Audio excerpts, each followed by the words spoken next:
رب العالمین جزائے خیر نصیب فرمائے۔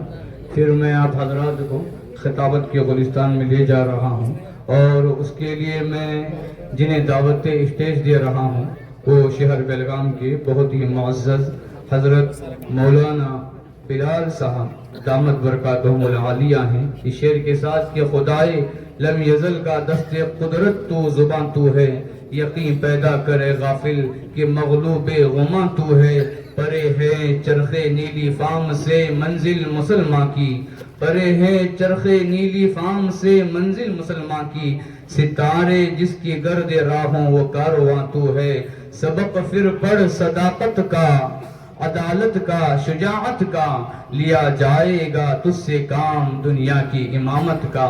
شیخ الحدیث حضرت مولانا بلال صاحب دارالعلوم بیلگام۔ الحمد لله وحده والصلاة والسلام على من لا نبي بعده وعلى آله وصحبه أجمعين. أما بعد فأعوذ بالله من الشيطان الرجيم. بسم الله الرحمن الرحيم.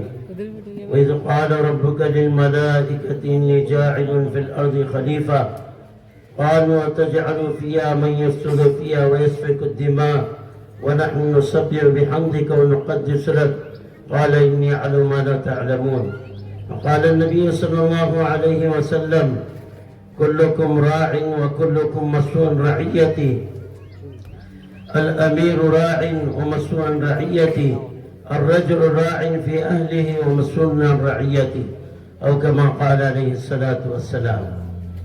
قابل احترام قاضی شہر حضرت مفتی عبدالعزیز صاحب، نائب امیر شریعت کرناٹک، اور جامعہ عربیہ محمدیہ کاکتی کے ذمہ داران اور دیگر علماء کرام جو اسٹیج پر تشریف فرمائے، اور شہر کے آنے والے مختلف کمیٹیاں، علاقوں کے ذمہ دار، آج کا یہ دن بڑی مسرت اور خوشی کا ہے کہ سرزمین کاکتی اور بیلگام شہر کے لیے کہ الحمدللہ دوبارہ اس ادارے کو جنہوں نے فروغ دیا اور تقویت بخشی ہے، واقعتاً مبارکبادی اور شادمانی اور مسرت کے قابل ہیں۔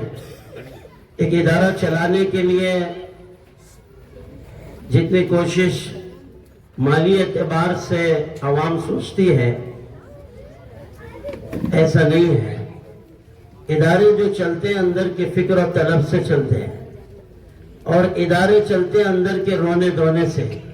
اللہ کسی ادارے کو ترقی پر پہنچاتا ہے اندر کے کام کرنے والے مخلصین سے، اور جو ذمہ داران ہوتے ہیں ان کے اخلاص کی برکت سے۔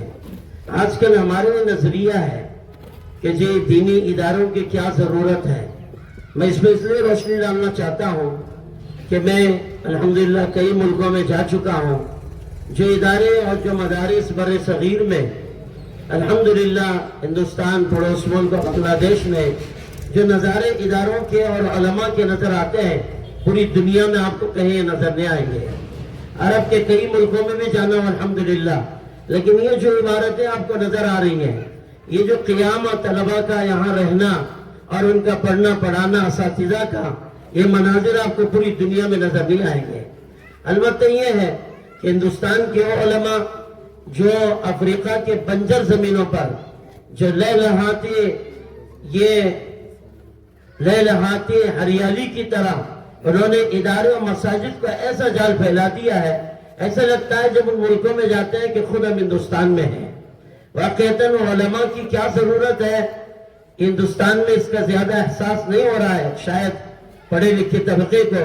ہم یہ سمجھتے ہیں کہ بھی مدارس کی کیا ضرورت ہے، ہر ایک کی نظر یہ ہے کہ عالم بنا کے کیا کرو گے، یہ آپ کے علم میں ہونا چاہیے۔ ایک اسکول ان علماء سے پوچھ لیں، فن کی تعلیم ہے۔ علم اگر کسی کو کہا جاتا ہے، علماء نے لکھا ہے، علم قرآن و حدیث کا علم ہے۔ مجھے بڑا تعجب ہوتا ہے جب ان اسکولوں میں ان احادیث کو پڑھا جاتا ہے جو فضیلت بیان کی گئی ہے علم کے پڑھنے پڑھانے والوں کے لیے، وہ حدیثیں اسکول کے لیے نہیں ہے۔ وہ تو فنون ہے، فن اس کو کہا جا گیا جب فنا ہوتا ہے، اس لیے ڈگریاں فنا ہوتی ہیں اور جو دنیا اور دنیا کی زینت فنا ہونے والی ہے، یہ علم اور علم والے اور یہ ادارے اور اس کی محنتیں تا قیامت تک باقی رہنے والی چیز ہے۔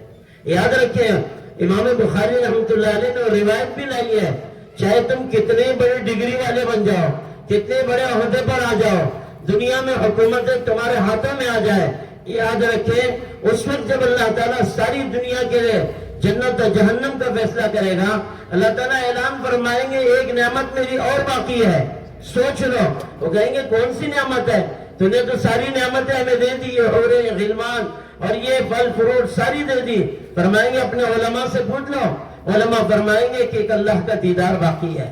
جیسے دنیا میں ایک عالم کی ضرورت آپ کو، ہر قدم پر رہبری کی ضرورت ہے، اس لیے روایتوں میں لکھا ہے حضرت عمر رضی اللہ تعالیٰ نے اپنے زمانے میں ایک آدمی کو بازار میں متعین کیا تھا، وہ پکڑ کے لوگوں کو مسجد میں لاتا اور ان کو یہ سکھاتے کہ پہلے مسائل سیکھو، پھر دکان کھولو، پھر تجارت کرو۔ بڑے تعجب سے کہنا پڑتا ہے تجارت تو ہم کرتے ہیں لیکن مسائل علماء کے پاس ہیں، کتاب الوحی علماء پڑھ رہے ہیں اور مسائل علماء کے پاس ہیں، تجارتیں ہمارے پاس ہیں، نہ حرام و حرام کی، نہ حلال و حرام کی تمیز ہمارے پاس ہے۔ اس لیے ہر قدم پر، چاہے بچے پیدا ہونے سے لے کر اس کے قبر تک پہنچنے تک، ہر قدم پر ایک عالم کی ہر وقت آپ کو ضرورت رہے گی، یہاں بھی، قبر میں بھی اور آخرت میں بھی۔ اس لیے ایک ذمہ داری ہماری ہے، ایک اچھا ادارہ اور اچھے ادارے بنائے۔ مجھے بڑے تعجب سے کہنا پڑتا ہے بات کہ اگر شہر میں کوئی نئی اسکول کھول دے تو وہی اسکول میں تو 500 بچے یوں آ جاتے ہیں، کیوں؟ اس کی وجہ کیا ہے؟ اس کی وجہ یہ ہے کہ جی یہاں فیس سے پڑھایا جا رہا ہے اور یہاں فیس لی جا رہی ہے، اور ایک ادارہ کھولنے کے بعد تو غریب یتیم بچوں کے لیے ادارے رہ گئے، دینی تعلیم اور قرآن کی تعلیم کے لیے۔ ہمیں افسوس ہونا چاہیے جن کے پیچھے تم نماز پڑھتے ہو وہی یتیم بچہ ہے جس کو تم نے اداروں کو یتیم کر کے چھوڑا تھا، اسی کے پیچھے نماز پڑھتے ہو، وہی بچہ تمہارے جنازے کی نماز پڑھاتا ہے، وہی تمہاری بیوی کی جنازے کی نماز پڑھاتا ہے، تمہاری حیثیت ہو جاتی ہے کہ تم جنازے کی نماز بھی اپنے پڑھا سکتے ہیں۔ یعنی اس لیے علماء بنانا اپنے خاندان میں طے کرنا پڑے گا، جی ڈگریوں کا کیا ہوگا، روٹی روزی کا کیا ہوگا۔ مجھے بتائیں کون سا عالم پوری دنیا میں ایک دعوے سے ہم کہہ سکتے ہیں کہ جس نے خودکشی کی ہو یا وہ بھوک مری کے حالات میں تڑپ رہا ہو؟ ایسا کبھی نہیں ہوگا۔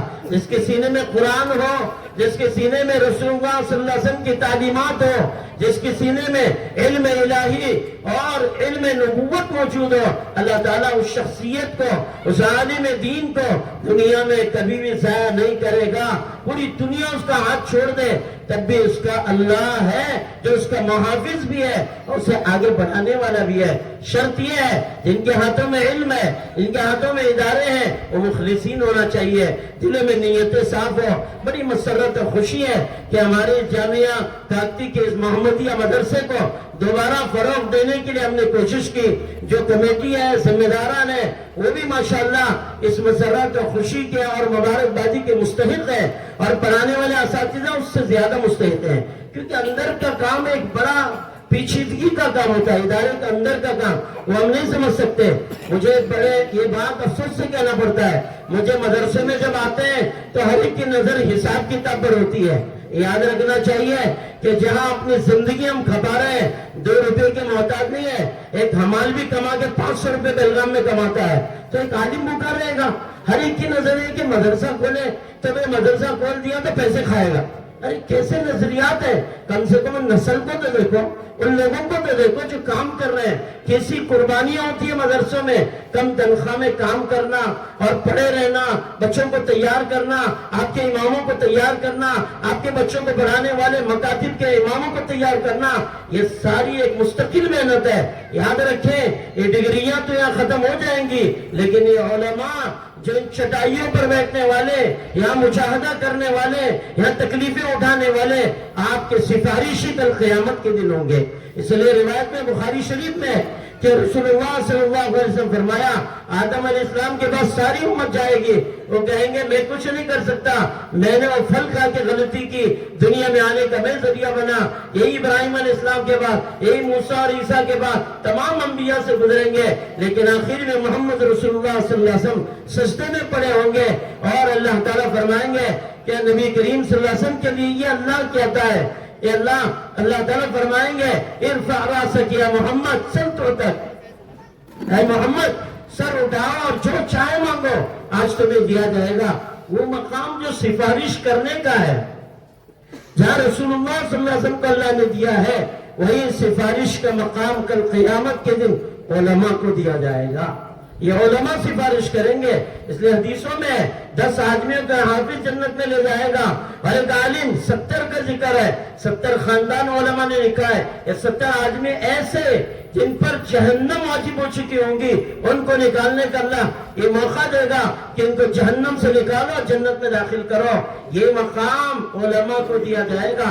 اس لیے اداروں کو معمول میں سمجھ کے اس کا نظر انداز مت کرو، اس سے بڑے قیمتی سمجھو اور اس کے پیچھے لگ جاؤ، اسے تقویت دو، فوقیت دو، اپنے بچوں کو ڈالو اور خود پڑھاؤ، اس کی تعلیم و تربیت کی فکر کرو۔ میں نہیں کہتا کہ اداروں میں کمی نہیں ہے، یقیناً کچھ نہ کچھ کمی ضرور ہے، ہو سکتا ہے تعلیم میں، انتظام میں آگے پیچھے ہو جائے، رہبری ضرور کیا کرو۔ رہبر کو کوئی دشمن نہیں سمجھے گا، رہبر کو اپنا دوست سمجھا جاتا ہے۔ کمی بیشی پر توجہ دینے والے، چاہے محلے والے ہوں، چاہے کمیٹی والے ہوں، چاہے بغیر کمیٹی کے ہوں، چندہ دینے والے ہوں نہ دینے والے ہوں، اس سے کوئی سوال نہیں کہ آپ چندہ دے رہے ہیں نہیں دے رہے ہیں، سوال اس بات کا آپ کیسے رہبر ہیں، آپ کے دل میں علماء کے بارے میں کیا ہے، ادارے کے بارے میں کیا ہے۔ جب کسی ادارے میں جاؤ تو ان علماء سے بیٹھو، ان کے حالات بھی سنو، ان کے کام میں تعاون بھی کرو، انہیں رہبری بھی کرو۔ ماشاءاللہ جو رہبر ہوتے ہیں ماشاءاللہ وہ خود بھی اس کے لیے اپنی اس معاونت اور اس کے تعاون اور اس کی مدد کو اس کے لیے اپنے لیے وہ خوشحالی سمجھتے ہیں۔ اس لیے اداروں کا قیام یہ بہت ضروری ہے۔ آنے والے دور میں آنے والے حالات یہ بتا رہے ہیں ہندوستان کی سرزمین پر کہ آنے والے حالات کتنے سخت ہوتے جا رہے ہیں۔ یاد رکھیں اگر آپ کے پاس علماء ہیں تو آنے والی اس قوم کو، اس امت کو یہی بچا سکتے ہیں۔ ابھی میں ایک ہفتہ پہلے ایک ملک میں تھا، برونڈی ایک ملک افریقہ کا، وہاں سے کانگو، تنزانیہ، پتہ نہیں 7-8 ملک کے لوگ آئے تھے۔ ایک ملک کی چھوٹی کارگزاری اور ایک میں سعودی کارگزاری آپ کو سناتا ہوں تاکہ آپ کو پتہ بھی تو چلے دنیا میں ہو رہا کیا ہے۔ میں جس پلین میں آ رہا تھا تقریباً 8-10 تو وہ لوگ تھے جو کرسچنز ہیں، لیڈیز بھی ہیں، جینٹس بھی ہیں، اور ہم جانے والوں میں 4 آدمی ہیں۔ وہاں جانے کے بعد دیکھا کہ 4 جماعتیں کام کر رہی ہیں کہ بھئی اس اتنا بڑا ملک جہاں عیسائی کی اتنی زبردست محنت ہے، جس ملک میں اسلام لہلا رہا تھا لیکن باطل کی محنت ہوتے ہوتے اس ملک کے سمیٹ کر اسلام باقی نظر آ رہا ہے۔ تو کانگو والوں نے کارگزاری ایک عجیب سنائی، دیکھو اگر ہم نے صحیح علماء تیار نہیں کیے، ایسے فاسد اور فاسق اور ایسے گمراہ کرنے والے علماء پیدا ہوں گے، ان ممبروں سے کیسی تعلیم دیں گے۔ اس عالم نے 3 باتیں کہی، فرمایا یہ گزشتہ جمعہ یعنی 15 دن پہلے کی بات، کہا کہ ایک بات تو یہ فرمایا کہ اب خنزیر کا کھانا جائز ہو گیا۔ تو کیسے؟ تو اس نے کہا پہلے گندگی کھاتا تھا اس لیے حرام تھا، ناجائز تھا، لیکن اب فارم بنے ہوئے ہیں، فارم میں اسے اچھی چیز کھلائی جا رہی ہے، اس لیے بسم اللہ اللہ اکبر کہہ کر اگر ذبح کیا جائے تو کھا سکتے ہیں۔ ایک عالم نے ممبر سے بیان دے دیا، بتاؤ امت کا کیا ہوگا؟ ایسے علماء پیدا ہوں گے۔ یہ کون ہے؟ یہودی علماء ہیں، علماء نہیں ہے، مسلمان نہیں ہے، یہودی علماء ہیں جو ان ملکوں میں جا کے برباد کر رہے ہیں ان مسلمانوں کی زندگیوں کو۔ دوسری چیز نے فرمایا کہ یہ قرآن پہ عمل کرنا دشوار ہو رہا ہے، اس لیے آئندہ ہفتے اس ممبر سے بائبل پڑھی جائے گی۔ تیسری اور ایک چیز نے فرمائے تو یہ ساری محنتیں باطل تو کرنا ہے، اور ہمیں سوچا اداروں کی کیا ضرورت ہے؟ ایسے بے حساب واقعات ہیں۔ ابھی ایک عالم ہے تو انہوں نے سنایا جدہ ریاض وہ شہر ہے جس کو حدیثوں میں نشت کہا گیا۔ علماء جانتے ہیں نشت کیا چیز ہے، نشت کے کیسے کیسے قافلے آئے۔ انہوں نے سنا کہ یوں جا رہے تھے تو ایک لڑکا جا رہا تھا، اس سے کہا یا ولد السلام علیکم اريد ان اتكلم معك، ہم تو اس سے بات کرنا چاہتے ہیں، تو متوجہ ہو جا۔ تو اس نے کہا کہ من انتم، کون ہے تم لوگ؟ کیا نحن مسلم وانت مسلم، کہ تم مسلمان ہیں ہم مسلمان ہیں؟ کیا لا انا ليس مسلم، میں مسلمان نہیں ہوں۔ اس کے بعد اس نے گلے میں سے یہ سلیب نکال کر دکھایا، یہ جدہ ریاض کا واقعہ سنا ہوں آپ کو۔ اس نے سلیب نکال کر دکھا کے کہا کہ ہمارے باپ نے ہمیں اختیار دیا گھر میں مسلمان رہو یا عیسائی رہو، اس لیے میں عیسائی مسلمان نہیں ہوں۔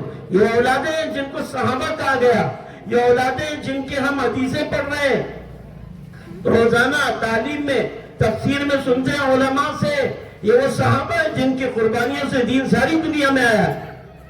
ان کی اولادوں کا یہ حال ہے کہ دین سے بیزاری کا یہ عالم ہو چکا ہے کہ اب ان کی اولادوں کو اس سرزمین کو جس کو علماء نے حجاز کا، حجاز مقدس، یہ پوری زمین کو حجاز کا ہے، حجاز مقدس کی زمین پر باطل کی ایسی محنت اندر سے ان کے ایمان اور توحید کو کھوکھلا کیا گیا ہے. تو باطل تو اپنی محنت کر رہا ہے، مسلمان کہاں ہے؟ مسلمان اداروں کے مٹانے کے تو چکر میں ہے، اداروں کے بڑھانے کے چکر میں نہیں ہے کہ جی اس کی کیا ضرورت ہے مدرسے کی، اس میں اسکول ڈال دو. جی اسکول تو ٹھیک ہے، میں یہی کہتا ہوں کہ مدرسے مجھے لوگ کہتے ہیں آ کے کہ جی آپ کے مدرسے میں اسکول ہے. میں بولا تیرا بچہ جہاں پڑھتا ہے وہاں جا کے پوچھ لے قرآن کی تعلیم اور عالمیت کی مکمل تعلیم ہے، سوال کر. کمیٹی والے مانتے ہیں دیکھیں گے، لیکن پھر بھی ہم رحم کھاتے ہوئے اس کا خیال رکھتے ہیں کہ بچوں کو دینی تعلیم کے ساتھ دنیاوی تعلیم دی جائے. اچھی سے اچھی انگلش بچے ہمارے بھی بولنا الحمدللہ مدارس کی شروع کر دیا الحمدللہ. ایسا نہیں ہے کہ انگلش نہیں بولے تو دنیا میں نہیں چلتا. میں تو 25 ملک سفر کیا، مجھے تو انگلش نہیں آتی تھی، لیکن الحمدللہ چلتے چلتے میں نے بولنا بھی سیکھا، بیان بھی سیکھا الحمدللہ. اللہ کا فضل ہے. مولوی کہیں کمزور نہیں ہوگا، کوئی کمزور نہیں ہوگا، یاد رکھے. لیکن یہ نہ سوچے کہ صاحب انگلش نہیں سیکھا تو دنیا میں نہیں چلے گا. یہ خیالات بالکل باطل ہے. عربی ایک ایسی زبان ہے، دنیا کے جس ملک میں جاؤ 3 زبانیں آپ کو ہر جگہ ملیں گی. ایک عربی ملتی ہے، انگلش اور اردو. اردو ہم سے اچھی بولنے والے بمبئی جیسی اردو بولتے ہیں، لکھنؤ جیسی اردو افریقہ میں لوگ بولتے ہیں. تو ماشاءاللہ اس لیے ہم اپنے اداروں کو مضبوط کریں، اپنے بچوں کو مدارس میں داخل کریں، فروغ دیں، آگے بڑھائیں، اداروں کا تعاون کریں اور حساب بھی پوچھیں. اس سے گھبرائے نہیں کہ حساب پوچھنے سے کوئی گھبرائے گا، بلکہ پوچھیں تاکہ آپ کا دل مطمئن ہو. لیکن اس طرح پوچھیں کہ بھئی یہاں کام ہو رہا ہے، کوئی کمی بیشی ضرور رہبری فرمائے. اللہ تعالیٰ اس ادارے کو، یہاں کے اساتذہ کو، یہاں کے انتظامیہ کو اور یہاں کی خدمت کرنے والے اور تعاون کرنے والوں کو اللہ تعالیٰ بے انتہا قبول فرمائے تاکہ قیامت تک اللہ تعالیٰ اس ادارے کو اور ان کی خدمات کو باقی و جاری فرمائے. وآخر دعوانا الحمدللہ.